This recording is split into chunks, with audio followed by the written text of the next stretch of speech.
वो स्टार जिसे धक्के मारकर सेट से भगा दिया गया, लेकिन उसी ने फिल्म बनने से पहले चैलेंज दे दिया और रिलीज के बाद फिल्म फेयर अवार्ड जीता।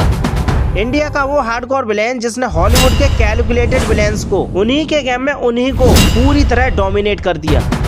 वो लीजेंडरी विलेन जिसने सनी देओल को कड़ी टक्कर दी और अक्षय कुमार एंड संजय दत्त जैसे स्ट्रॉन्ग ऑरा वाले एक्टर्स को भी ओवर शैडो कर दिया।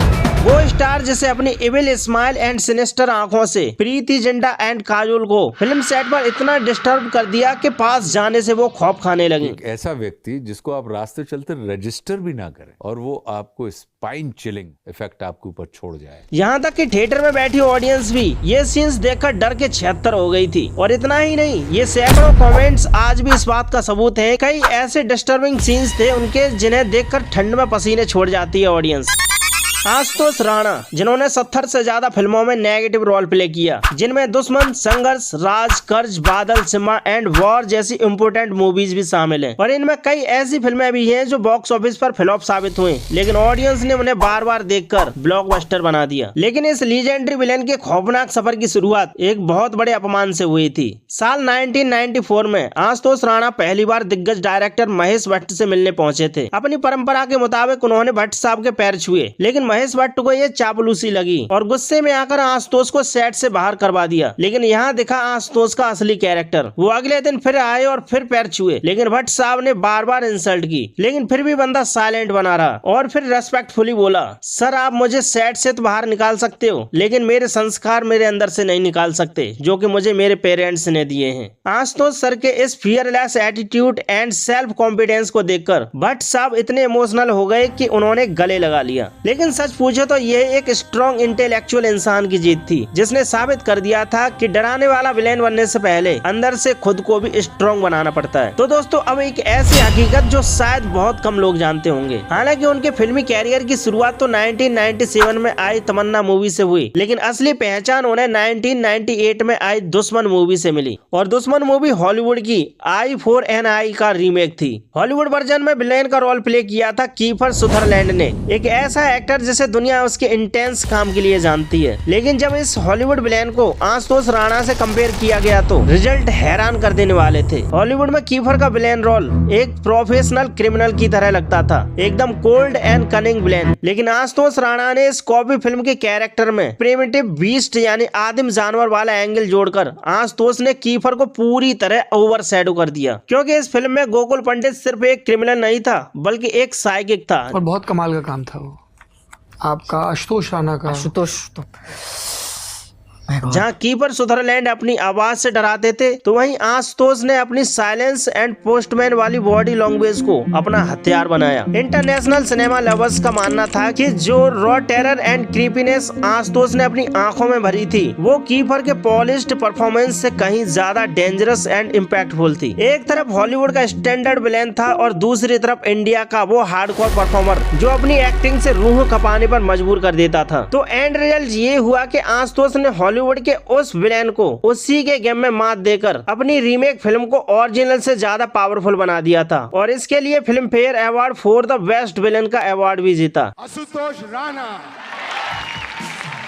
यहाँ तक कि फिल्म में एंटागोनिस्ट गोकुल पंडित बनकर संजय दत्त जैसे लीजेंडरी स्टार को भी ओवर शैडो कर दिया था। और फिल्म देखने के बाद ऑडियंस को सिर्फ ये दो चेहरे ही याद रहे थे, काजोल एंड आशुतोष राणा का। काजोल जो अपने चुलबुले नेचर के लिए जानी जाती हैं, वो भी सेट पर आशुतोष की उस अनसेटलिंग ऑरा को देखकर इतनी डिस्टर्ब हो गई थी कि उन्होंने आशुतोष से दूरी बनाना ही बेहतर समझा। और ये आशुतोष सर की कोई ओवर एक्टिंग नहीं थी, बल्कि एक मेथड एक्टर का अपने कैरेक्टर के प्रति एक्सट्रीम कमिटमेंट था। उन्होंने ऑडियंस पर इतना गहरा इम्पैक्ट किया था कि जब भी कोई पोस्टमैन डोरबेल बजाता तो लेडीज उसे देखते ही डर जाती थी। और ये बात आशुतोष सर ने the Lallan top and the Kapil Sharma show पर भी बताई थी। आज तक वो जब घंटी बजाता है तो मेरे को लगता है कि उसके बाद ना मुझे लोगों ने चिट्ठियां लिखनी बंद ही कर दी उसके बाद।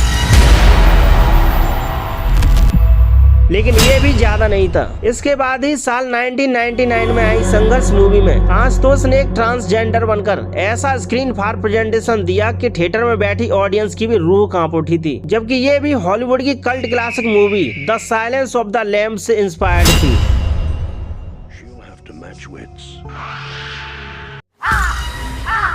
Shoot them, skin them, and और इस फिल्म में आशुतोष राणा ने हॉलीवुड के ग्रेट विलेन एंथनी हॉपकिंस के ऑस्कार विनिंग परफॉर्मेंस को न सिर्फ टक्कर दी बल्कि इंडियन ऑडियंस के लिए उससे कहीं ज्यादा डरावना बनकर एंथनी को पूरी तरह ओवरशैडो कर दिया। जबकि एंथनी भी कम नहीं थे, उन्होंने इस फिल्म में हैनिबल लेक्टर का किरदार निभाकर ऑस्कार जीता था, क्योंकि फिल्म में एंथनी एक सोफिस्टिकेटेड हैनिबल था, एक एजुकेटेड, शांत और दिमाग से खेलने वाला विलेन।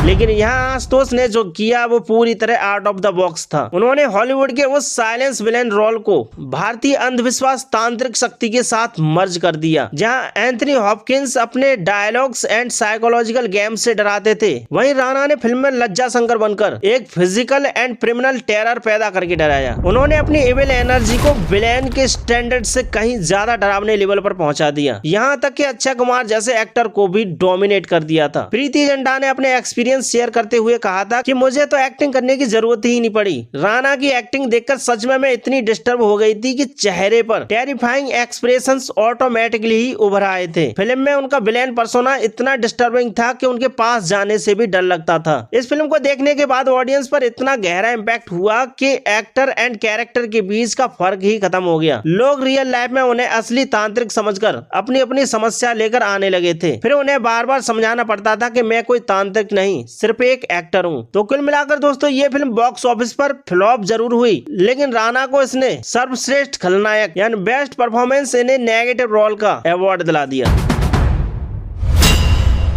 फिर 2002 में इनकी एक और यादगार मूवी रिलीज होती है, कर्ज, जिसमें सनी देओल एंड सुनील शेट्टी जैसे टाइटन एक्टर थे। लेकिन राणा ने इस फिल्म में अपनी सिनेस्टर प्रेजेंस से पूरी तरह महफिल लूट ली थी। इस फिल्म का ये आइकॉनिक अदालत वाला सीन ऑडियंस के माइंड में पूरी तरह रजिस्टर्ड हो गया था, जब सनी देओल की मां किरण खेर अदालत में चीख कर कहती हैं, देखिए जज साहब, इसके चेहरे को देखिए, कितनी खतरनाक मुस्कान है इसके चेहरे पर। देखिए जज साहब, देखिए इसे, अभी भी कैसी खतरनाक मुस्कुराहट है इसके चेहरे पर। तो भाई साहब ये कोई रैंडम डायलॉग नहीं था, बल्कि बॉलीवुड में ये एक साइकोलॉजिकल एरा की शुरुआत थी। फिल्म में राणा ने अपनी इस मुस्कान को the mask of sanity technique से तैयार किया था। यानी उनके होठ तो मुस्कुरा रहे थे, लेकिन उनकी आंखें पूरी तरह से डेड एंड एम्प्टी थी। उन्होंने सेट पर किरण खेर से आई कांटेक्ट नहीं किया था, बल्कि उसके पीछे एक इमेजिनरी पॉइंट को घूरते रहे, ताकि उनकी स्माइल में कोई ह्यूमन इमोशन न दिखाई दे। और ये इस बंदे का मूवी में वो कैलकुलेटेड मूवी सीन था जिसके लिए उन्होंने घंटों तक एक जलती हुई मोमबत्ती को घूरने की प्रैक्टिस की थी, ताकि उनकी आंखों में वो डेडली स्टेयर आ सके, जो कि ऑडियंस सच में उन्हें खूंखार विलेन समझे। लेकिन इतना सब कुछ करने के बावजूद भी ये फिल्म बॉक्स ऑफिस पर फ्लॉप साबित हुई। लेकिन एक बात तो साफ है कि लोग उनके विलेन अंदाज को आज भी नहीं भूले।